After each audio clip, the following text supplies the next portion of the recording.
Hi subscribers అందరూ ఎలా ఉన్నారు? బాగున్నారా? ఈరోజు నేను ఎగ్ పులుసు చేసి చూపించుతున్నానండి. ఎగ్ పులుసు కావాల్సినవి ఎగ్స్, ఆనియన్స్, ఉల్లిపాయ, పచ్చిమిర్చి, కారం, సాల్ట్. ఇవి నేను చూపించట్లేదండి, ఓన్లీ వీడియోలో చెప్పేస్తున్నాను. ఇప్పుడు నేను స్టవ్ వెలిగించుకొని కళాయి పెట్టుకున్నాను. ఆయిల్ వేసేసానండి. ఇప్పుడు ఇందులో జీలకర్ర, ఆవాలు, కరివేపాకు వేసుకోవాలి. ఇప్పుడు కళాయిలో ఆయిల్ వేడయిందండి. ఆవాలు, జీలకర్ర, కరివేపాకు వేసుకుని ఒకసారి కలుపుకుందామండి. చూసారు కదండి, ఆయిల్లో జీలకర్ర, కరివేపాకు, ఆవాలు వేసానండి. ఇప్పుడు ఇందులోనే ఆనియన్స్ కూడా వేసేసుకుందాం. ఆనియన్స్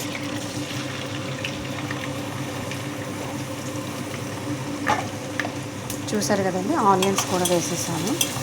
వేసిన తర్వాత ఒకసారి కలుపుకుందాం. ఇందులోనే పసుపు, సాల్ట్ కూడా వేసేయాలండి.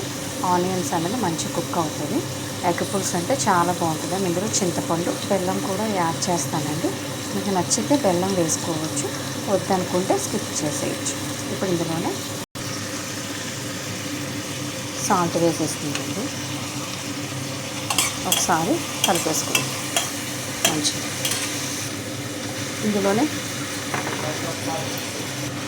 ఇందులోనే కొంచెం పసుపు కూడా వేసేసుకున్నామండి.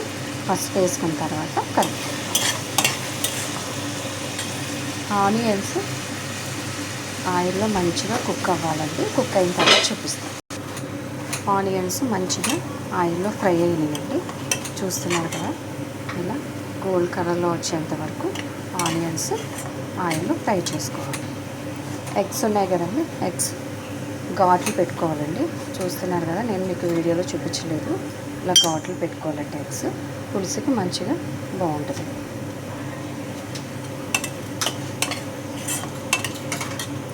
ఆనియన్స్ ఫ్రై అయిపోయినాయండి. ఇప్పుడు కారం వేసేసుకుందాం. చూస్తున్నారు కదండి, ఇప్పుడు ఇందులో నేను సరిపడగా టేస్ట్కి సరిపడా కారం వేస్తున్నానండి. మీరు ఎక్కువ తినేవాళ్ళు ఉంటే ఎక్కువ వేసుకోవచ్చు, తక్కువ తినేవాళ్ళు ఉంటే తక్కువ వేసుకోవచ్చు. కారం వేస్తానండి. ఇప్పుడు ఒకసారి కలిపేసుకుందాం. చూస్తున్నారు కదండి, ఎగ్ పులుసు అండి. కావాలంటే టమాటా కూడా వేసుకోవచ్చండి. నేనైతే ఇందులో టమాటా వేయట్లేదు. మీకు కావాలంటే వేసుకోండి. టమాటా వేసినా కూడా ఎగ్ కర్రీ చాలా బాగుంటుంది. ఇప్పుడు ఇందులో నేను వాటర్ వేసేస్తాను.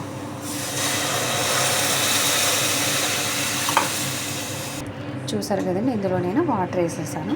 వాటర్ కొంచెం ఒక 10 నిమిషాలు బాయిల్ అయిన తర్వాత ఎగ్స్ వేసేసుకుందామండి. వాటర్ కొంచెం కుక్ అవ్వాలండి. అప్పుడు ఎగ్ వేసుకొని చింతపండు వేసుకుందాము. మీకు అప్పుడు కూడా చూపిస్తాను. ఎగ్ కర్రీ చాలా బాగుంటుందండి. అందరూ ట్రై చేయండి. సబ్స్క్రైబ్ చేయండి, మన ఛానల్ని లైక్ చేయండి. కామెంట్లో ఎగ్ కర్రీ ఎలా ఉందో కూడా చెప్పండి. చూసారు కదండి, నేను ఆయిల్ వేసిన తర్వాత 10 నిమిషాలు మూత పెట్టేస్తున్నాను. కొంచెం కుక్ అయిన తర్వాత ఎగ్స్ వేసుకుందాం. ఇప్పుడు ఒకసారి మూత తీసి చూద్దామండి. చూసారు కదా, మంచి కుక్ అయింది ఆయిల్. ఇప్పుడు ఇందులో మనం బాయిల్ చేసి పెట్టుకొని ఎగ్స్ వేసేద్దాం. టమాటా కూడా వేసుకోండి, బాగుంటుంది. ఇందులో నేనైతే వేయట్లేదు. ఒక్క చిన్న టమాటా వేసుకుంటే బాగుంటుంది. ఎగ్స్ వేసుకున్న తర్వాత ఒకసారి కలిపేసుకుందాం మంచిగా. ఇందులోనే టేస్ట్కి సరిపడగా సాల్ట్ నేను కొంచెం వేసానండి, అందుకని కొంచెం తక్కువ వేస్తున్నాను.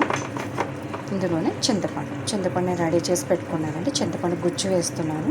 మీకు గుజ్జు లేకపోతే చింతపండు నానబెట్టుకొని వాటర్ వేసుకోండి. చింతపండు వాటరు పులుపు మన టేస్ట్కి సరిపడగా. మనం ఎక్కువ తింటే కొంచెం పుల్లగా కావాలి అనుకుంటే కొంచెం ఎక్కువ పులుపు వేసుకోండి. తక్కువ తినే వాళ్ళు ఉంటే తక్కువ పులుపు వేసుకోండి. నేను కొంచెం వేస్తున్నాను, ఎందుకంటే మేము చేసే కర్రీలో బెల్లం అన్నది వేస్తామండి. మీకు బెల్లం వద్దు అనుకుంటే కొంచెం చింతపండు తగ్గించి వేసుకోండి. చింతపండు వేసిన తర్వాత ఒకసారి ఇలా కలిపేసుకుందాం. చూస్తున్నారు కదా, మన ఎగ్ పులుసు ఒక 10 నిమిషాలు కుక్ అవనిచ్చి కొత్తిమీర వేసి గార్నిష్ చేద్దాం. లాస్ట్లో బెల్లం వేద్దాం. చూస్తున్నారా, మా ఎగ్ కర్రీ చూస్తుంటేనే తినాలనిపిస్తుంది. ఎంతో టేస్టీ అయిన ఎగ్ కర్రీ లాస్ట్లో మీకు చూపిస్తాను. మన ఛానల్ సబ్స్క్రైబ్ చేయండి. నా వీడియోస్ మీకు రావాలి అంటే నా ఛానల్ సబ్స్క్రైబ్ చేసి లైక్ చేస్తే నా వీడియోస్ వస్తాయండి. చూసారు కదండి, మన ఎగ్ పులుసు. ఇందులోనే కొంచెం కొత్తిమీర వేసుకుంటాం. చూస్తున్నారు కదండి, ఎగ్ పులుసు చూస్తుంటేనే చాలా మంచిగా కనిపిస్తుంది. ఇందులో కొంచెం కొత్తిమీర, కొంచెం బెల్లం, మీకు కావాలంటే బెల్లం వేసుకోండి, లేదంటే స్కిప్ చేసేయండి. చూసారు కదండి, నేను బెల్లం వేసేసి కలిపేసుకున్నాను. చూస్తున్నారు కదా, ఎగ్ కర్రీ, ఎగ్ పులుసు అండి. చాలా అంటే చాలా బాగుంటుంది. అందరూ ట్రై చేయండి. ఈ ఎగ్ పులుసు చేసుకొని మన కామెంట్లో ఎగ్ కర్రీ ఎలా ఉందో కామెంట్ చేయండి. మన ఛానల్ సబ్స్క్రైబ్ చేయండి, లైక్ చేయండి. Bye bye.